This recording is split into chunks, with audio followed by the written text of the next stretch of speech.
The night was clear and calm, although it was bitterly cold. There was no moon, but the cloudless sky blazed with stars. The ocean was like polished glass. Sitting in the crow's nest, Frederick Fleet had never seen the sea so smooth. Of a sudden, Fleet saw something in the distance. It was dark and ominous up ahead. It kept growing larger and larger. Fleet banged the crow's nest bell 3 times. He phoned the bridge. They said, "What do you see?" He said, "Iceberg dead ahead." "Thank you." And he heard nothing else.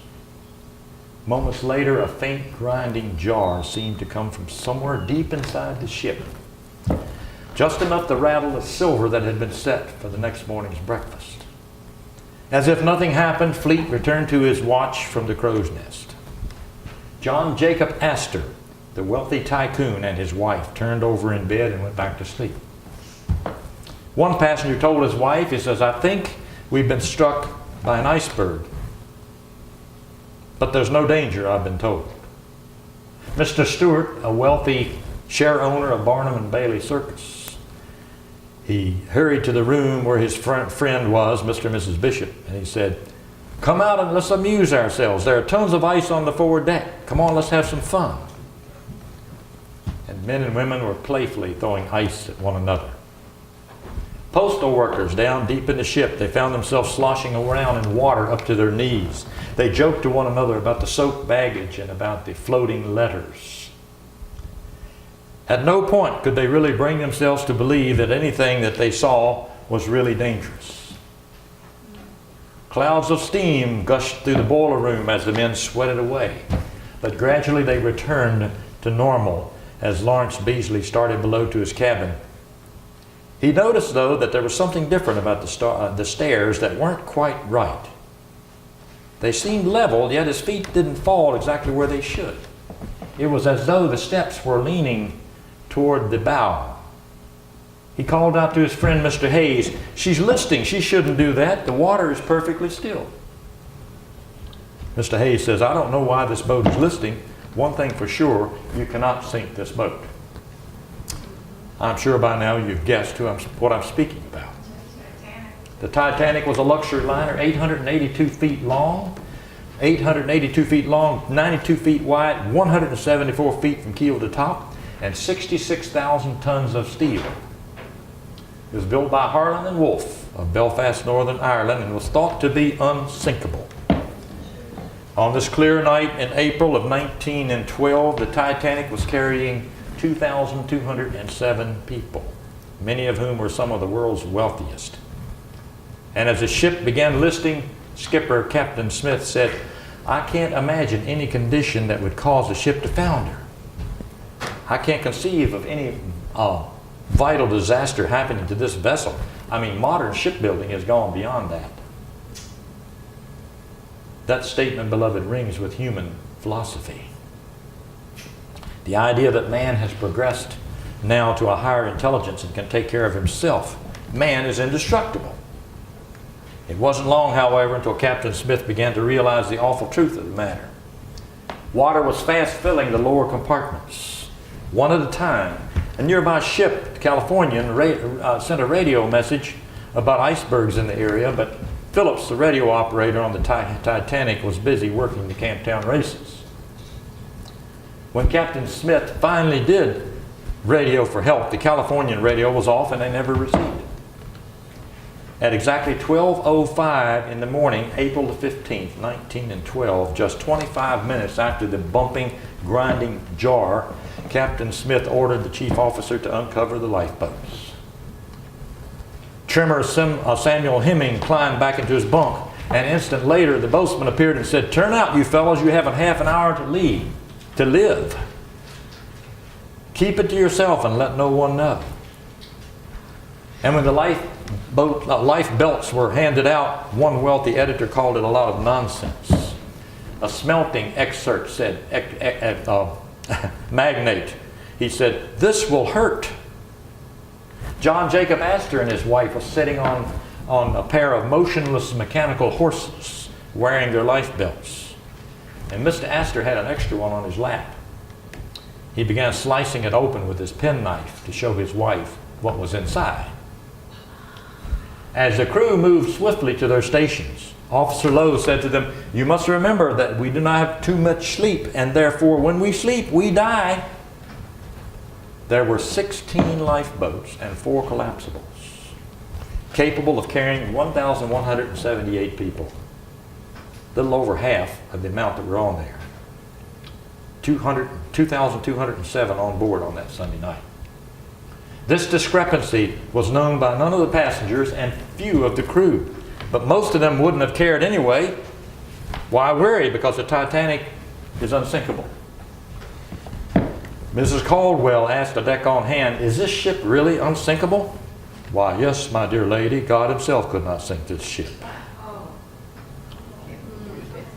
The mother of one of the survivors had refused to board the Titanic because she had had a premonition solely based on the fact that she said to declare a vessel unsinkable was flying in the face of God. Speaking of the ship's final moments, this lady said, "I saw that ship sink. I was in all horror of its sinking, and I heard even more dreadful the cries of the drowning people." Well, the response to the lifeboats was not enthusiastic at all. I mean, why trade the bright decks of the Titanic for a few brief hours or for a few dark hours in a rowboat? And Mr. Astor ridiculed the idea. He said, "We're safer here than in that little boat."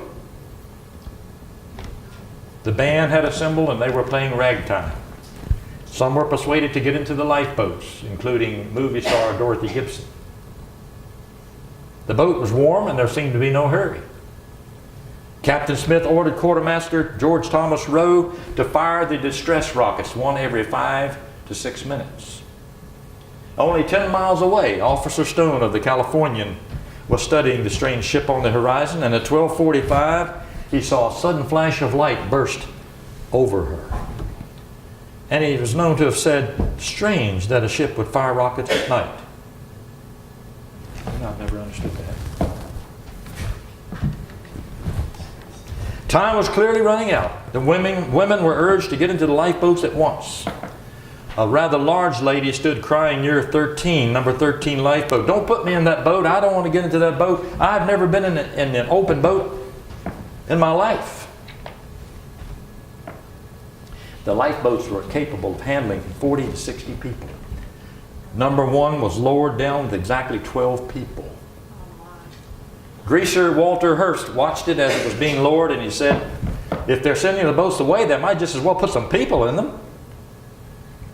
Reality was now beginning to set in. Many of the passengers turned to prayer. A number of them were seen gathered in the saloon with rosaries in their hands. Out in the lifeboats, all eyes were turned upon the Titanic. Her tall mast, the 4 big funnels, stood out sharp and black in the clear night sky. From the boats they could see the people lining the rails. They could hear the ragtime in the still of the night. It seemed impossible that anything could be wrong with this ship. Yet here we are, out here in the sea, in a rowboat. And looking at the Titanic, it was well down at the head. She was brilliantly lit from stem to stern. She looked like a sagging birthday cake. Captain Smith's last words to his crew was, "Every man for himself." Some of the men jumped overboard. One survivor still sucks in deeply as he remembers the stabbing cold water. Have you ever jumped in ice cold water? I have, and I know what they're speaking of. However, most of the crew stuck with the ship. One man who was a good swimmer wanted to jump out and swim to the lifeboats in the distance. But his friend who was not a good swimmer, persuaded him not to try. The influence of doubters. How many here today have been influenced not to act upon a conviction of God because of the influence of a doubter? The bandmaster tapped his violin and the ragtime ended, and the strains of the Episcopal hymn Autumn drifted out over the water in the still night air. and the great and the unknown tumbled together in a writhing heap as the bow plunged deeper and still deeper, and the stern rose higher. Adding to the heap of humanity was a jumble of falling musicians and instruments. The lights went out, flashed on one more time, and then they went out for good. Nearly 1/3 of the ship's watertight compartments were flooded. They filled like sections of an ice cube tray. 2 hours and 40 minutes after the iceberg drove a gash about 300 feet long in her starboard side at 300 feet long. The great liner tilts only a few seconds and then plunges to the bottom. Her giant stacks collapsed violently. Massive steel flanges were ripped open like the lid of a sardine can. 1-inch steel was crumpled like tin foil. She was now perpendicular and looked like a black finger pointing to the sky. One survivor says she looked like a Christmas card against the backdrop of brilliant stars. Slowly, the Titanic began to slide under at a steep glance. And as she glided down, she seemed to pick up speed. When the sea closed over the flagstaff on her stern, she was moving fast enough to cause a slight gulp. It then disappeared below the surface, leaving the lifeboats all alone in that vast expanse of ocean in the middle of the night, which seems so desolate now. In those lifeboats were Catholics, Presbyterians, Episcopalians, Methodists. They were all jumbled together. They all compromised on the Lord's Prayer, and they called it out in chorus. But this was not the only sound that drifted out over that water. There were hundreds of swimmers crying out for help. To one man, it sounded like 100,000 fans at a British Football Cup final.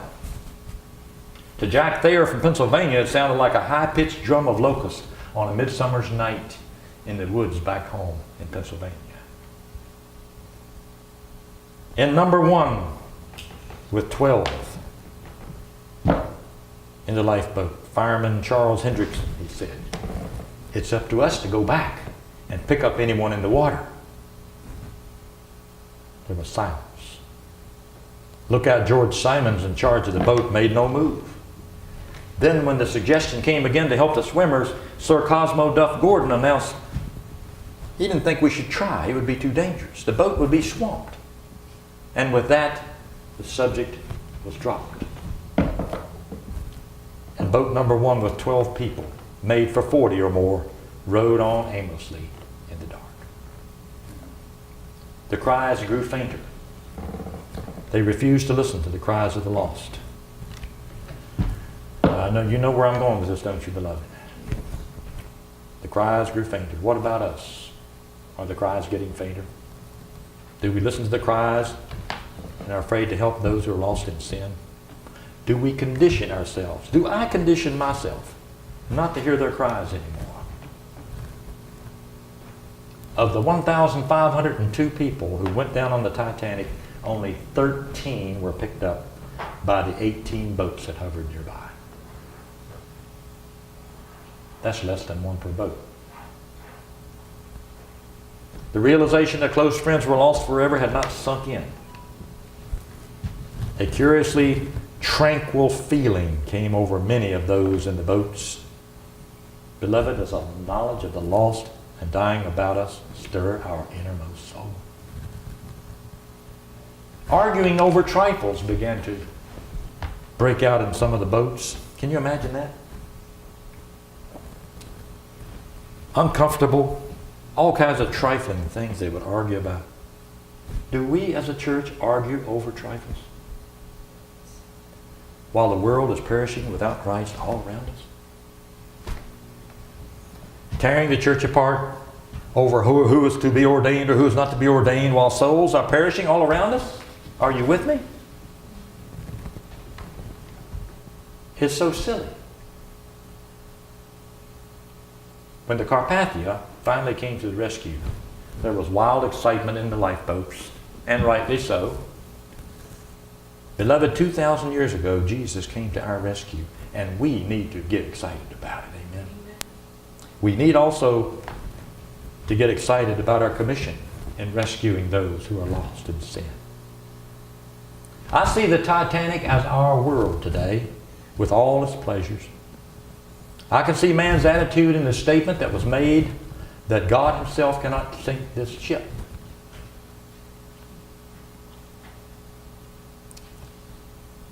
There are certain entities within our denomination that say God himself is not going to stop us.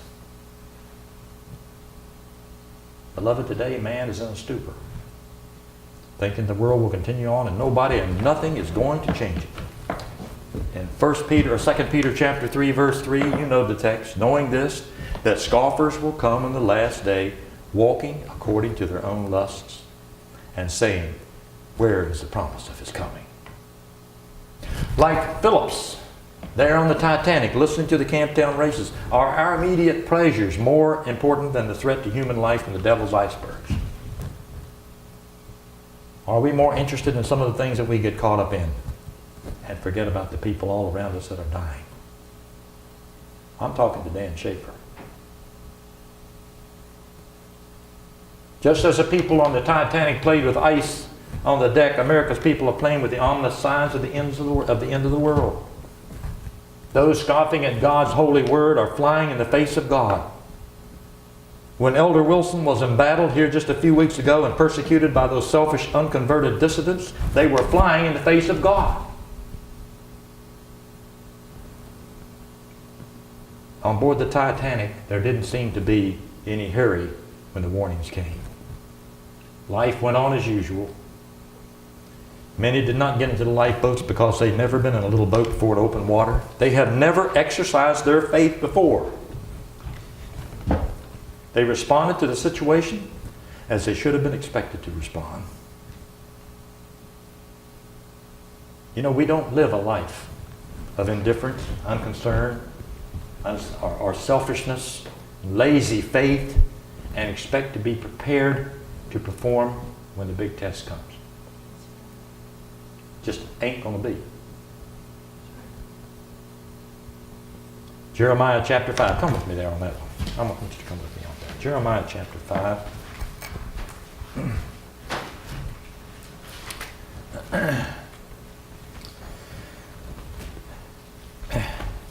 And verse 12. The prophet here is speaking of God's judgments upon Israel for their perverseness. Jeremiah chapter 5 and verse 12. Jeremiah chapter 5 and verse 12. They have lied about the Lord. They said he will do nothing. No harm will come to us. We will never see sword or famine. Here we can see God's people here at the time of the captivity denying the prophetic message that had warned them of the impending doom.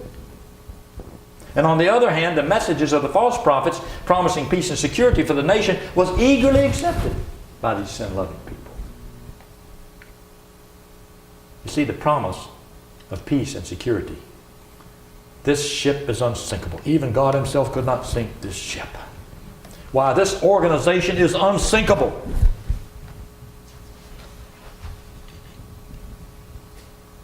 This was the attitude of those on board the Titanic on that cold night of April 1912, a little bit before my time. So it will be in the closing moments of this earth's history. 1,500 people, 1,502 people lost their lives on that fateful night. Beloved, this church, organized under the inspiration of God, is a lifeboat in an iceberg-filled sea of this world. And it is our responsibility to rescue the dying. We have conditioned ourselves to not hear the cries anymore. Have we become apathetic? Have we become indifferent? This old world is listing at the bow. The rockets of despair are going up. Lifeboats are being readied. Its inhabitants are playing with the ice.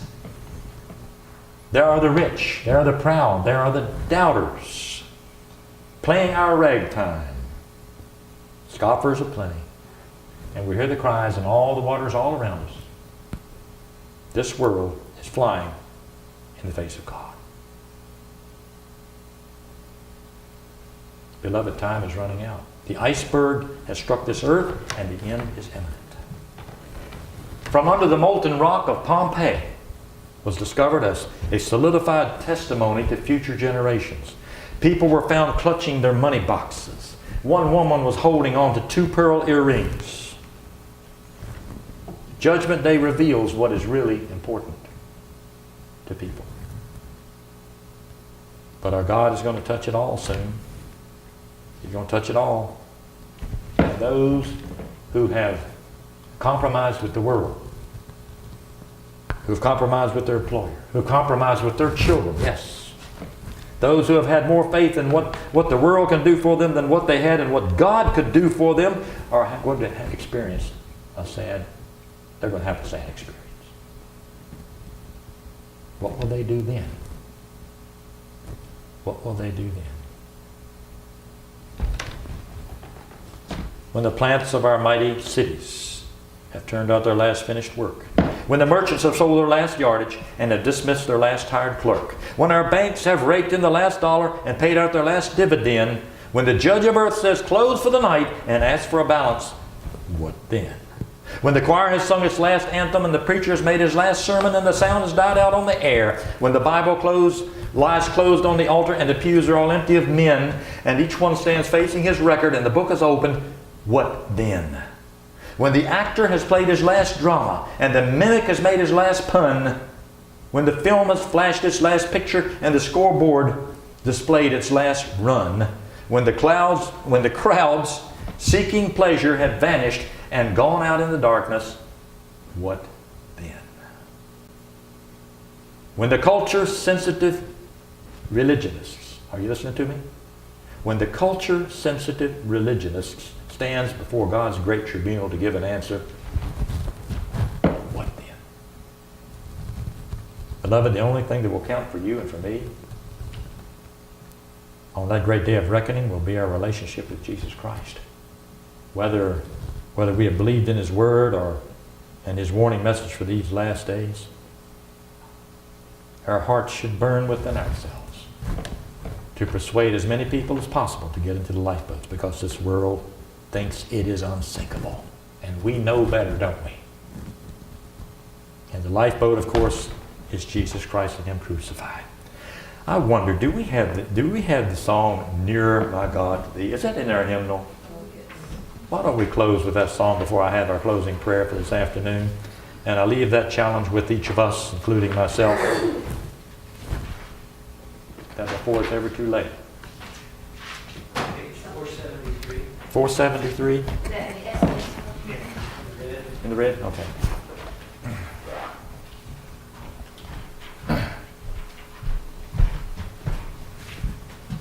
Thank you.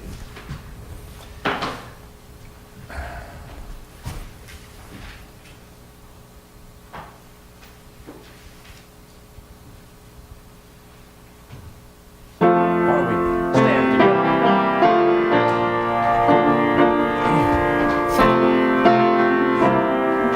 It's been thought that this was a song that they were playing, but others say it was autumn. We don't know what it was, but it's immaterial. That's right. Yes. Nearer, my God, to Thee, nearer to Thee, e'en though it be a cross that raiseth still all my song shall be nearer, my God, to Thee, nearer, my God, to Thee, nearer to Thee, though like a wanderer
just to beckon me.